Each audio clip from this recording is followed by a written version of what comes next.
লিখেছেন এক ব্যক্তি জুয়া খেলেন, এখন আমি ওনার জুয়ার অ্যাকাউন্টটি হ্যাক করে নিয়ে আসছি, অ্যাকাউন্টে অনেক টাকা আছে, এখন কি আমি এই টাকাগুলো মাদ্রাসা বা মসজিদ বা গরিব এতিমদের মাঝে দান করে দিতে পারবো?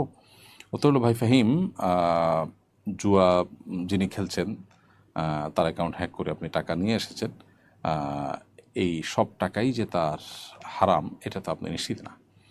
তো এই জন্য আহ, আপনি তার যদি হালাল কোনো টাকা থেকে থাকে সে টাকা তাকে ব্যাক করতে হবে। আর যদি কোনোটা হারাম হয়ে থাকে তাহলে সেক্ষেত্রে সেটা মালিকের কাছে পৌঁছানোর সুযোগ থাকে সেটা করবে। যদি সেটা না করা যায় তাহলে সেক্ষেত্রে তাকে বলে হোক, যেভাবে হোক, গরিব দুঃখী যারা অভাবী, দুস্থ, অসহায় সেই মানুষগুলোকে দান করে দিলে ইনশাআল্লাহ আপনি দায়মুক্ত হবেন এবং আপনি সওয়াব পাবেন। কিন্তু ব্যাপারটা এরকম যে আপনি জোরপূর্বকভাবে তার অ্যাকাউন্টের সমস্ত টাকা নিয়ে আপনার মতো আপনি সেটাকে ব্যবহার করছেন বা দান করে দিচ্ছেন, এরকম যদি হয় তাহলে সেক্ষেত্রে এটা কিন্তু নাজায়েজ হবে এবং অনুচিত হবে।